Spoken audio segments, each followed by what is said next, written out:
Welcome to the Treasury Update podcast, presented by Strategic Treasurer, your source for interesting Treasury news, analysis, and insights in your car, at the gym, or wherever you decide to tune in. Welcome back to the Learning from Financial Fraud series on the Treasury Update podcast. In this series, we explore multiple major financial fraud cases. We dissect how each one occurred and was kept hidden for a period of time, and we'll dissect how it was eventually discovered and get insight and guidance on how to prevent this type of situation from happening to you and your organization. I'm Jonathan, Media Production Specialist at Strategic Treasurer, and I'm here with Craig Jeffery, Managing Partner, to discuss a deepfake scam. Welcome to the show, Craig. Thanks for having me. So we'll get into the details of this scam in just a little bit, but do you want to walk us through what deepfakes are? They're pretty interesting, something that we're hearing a lot about lately, but seems kind of newer. What is it? So deepfake is usually leveraging some type of AI technology to spoof somebody, to fool somebody, to convince somebody of your identity or of some action. So, I don't know if anybody ever does any doom scrolling. They're watching, short video clips from any social media site. And maybe you see the last three presidents all joking, and they're all talking to each other and telling each other jokes.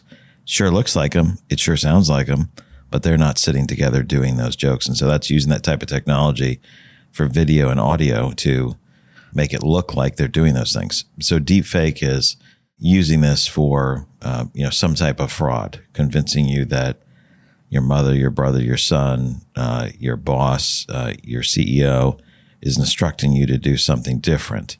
Usually leverages this type of technology where it takes their voice and creates the voice that's needed or the video that's needed to get you past your discomfort and act, something that benefits the criminals.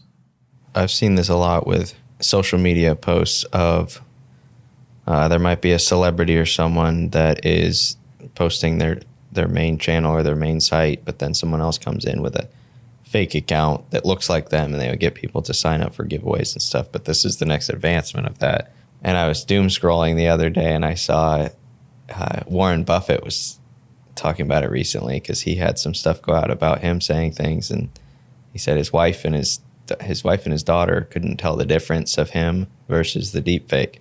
So they're getting pretty good. You think about that, Warren Buffett is like, why would you deepfake that? Well, let's say he makes some kind of investment recommendation.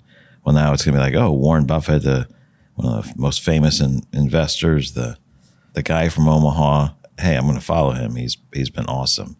He's investing in the newest crypto. Yeah, or whatever. Yeah, whatever the stuff that even if he said it against it, but you're like, I see him, I hear him. It's a problem. It's a new capability that instead of a shallow fake, I guess would be the answer. It'd be something that's much more convincing. Today, do you want to talk about the situation that happened to a Hong Kong-based firm? This is a pretty significant deepfake scam. The criminals ended up netting around 25 million USD equivalent in this theft.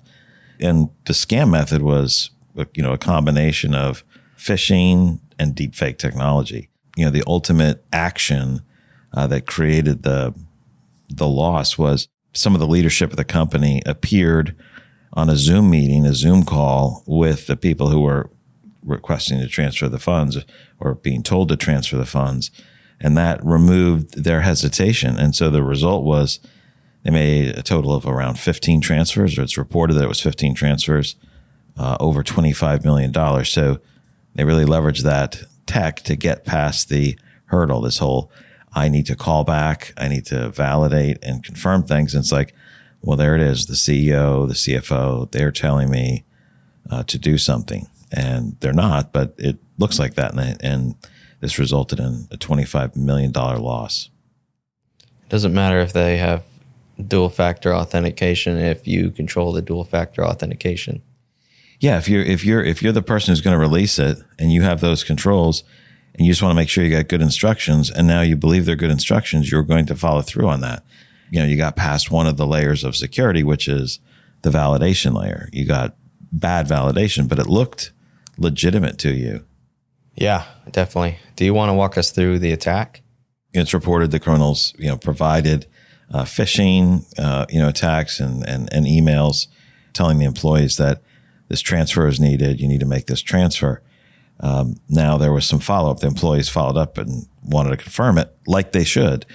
The criminals involved in this escalated the process and said, let's get on a group video call. On the call, the criminals used deepfake video and audio to provide instructions about what was to be done. It was more or less one-way communication, multiple people saying, hey, here's what's going on. You need to take care of these things, just very directive. And then the call ended.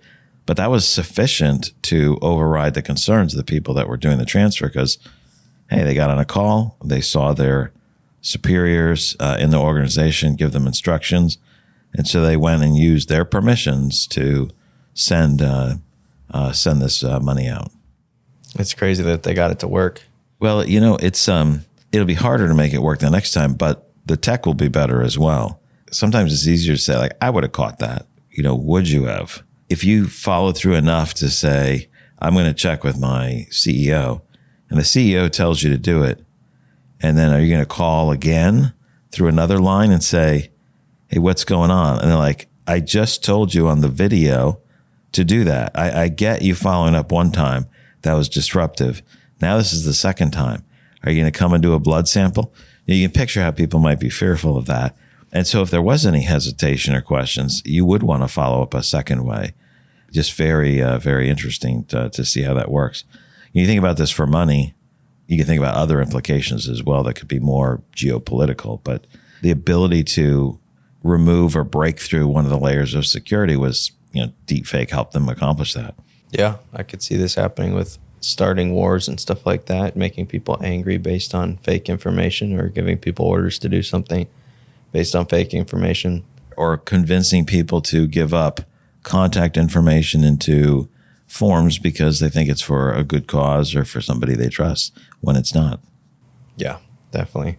You already mentioned the losses, 15 transfers and more than $25 million sent out.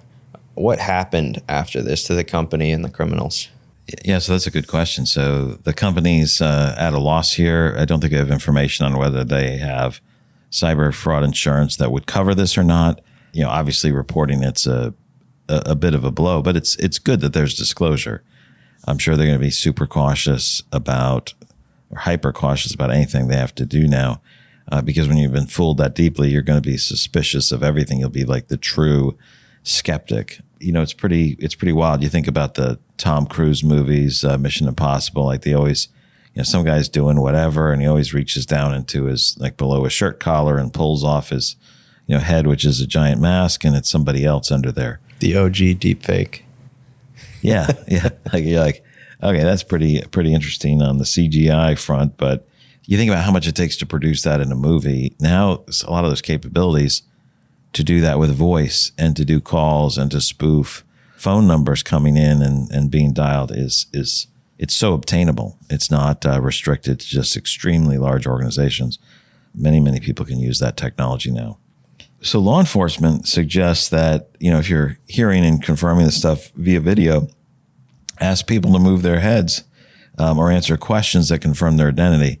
I'm pretty sure that the moving the head part is going to be resolvable pretty quickly by deepfake technology, so that the head will move and it'll not just be the mouth, the simple mouth portion. That's just simply a matter of time before that's pretty easy to do. And then next, answering the questions. That's still hard to answer questions in a normal way, especially questions that only the people would know, that wouldn't be discoverable through the internet or someone gain access to their email. The other things I would say is, this additional out-of-band validation or some type of confirmation if there's any suspected issues. Like, have your normal out-of-band, but if there's any suspected issues, have additional methods of doing validation. And I think that's, you may have a set of codes or word phrases that can be used that are, either date specific or they cycle through. Executives could use with them to provide an additional layer of confirmation if it's coming audibly or by phone. You're not being able to stop by the office, especially if people are remote. It slows things down, like the IRS login portal. They have to mail you something and you have to wait for it to show up in the mail at your physical address and then use that code to get in. dual factor authentication by snail mail. Yeah, there's a time shift that we're not expecting, right? That whole 10 days later you get it, now you can act on it, versus it goes to a text. It sends me a code through email or some other method. So aside from never trusting anybody, what else can you learn from this?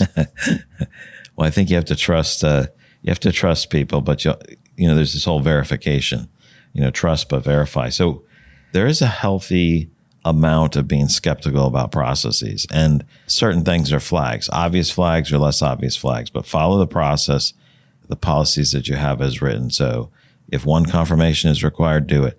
If you're still suspicious, go follow a second, an additional out-of-band validation process just to confirm. Those are really crucial. So you might have an extra out-of-band channel. I was mentioning that a little bit before, but you might want to have a confirmation or validation list of prompt and response items in addition to some things that only those people would know, that wouldn't be common knowledge, wouldn't have been shared via email. There's probably a range of things that you could do with that, but that's probably something that'll have to be developed over the next few years for companies and people that are dealing with anybody who would provide approval. Maybe the CEO doesn't have that, but there's going to be something that the treasurer and the CFO are going to need to know and be able to share to convince each other that they're talking with the right person. It's almost a form of statecraft, but that will grow over time. But being skeptical, careful, not being afraid to use a second out-of-band confirmation makes sense. Thanks for sharing your thoughts on these. There's a lot to learn. And to all of our listeners, if you want to listen to the last episode from this series, it was on payment server and network compromise. You can find a link down in the show notes. Thanks, Greg. Thanks, John. You've reached the end of another episode of the Treasury Update podcast. Be sure to follow Strategic Treasurer on LinkedIn. Just search for Strategic Treasurer. This podcast is provided for informational purposes only, and statements made by Strategic Treasurer LLC on this podcast are not intended as legal, business, consulting, or tax advice. For more information, visit and bookmark strategictreasurer.com.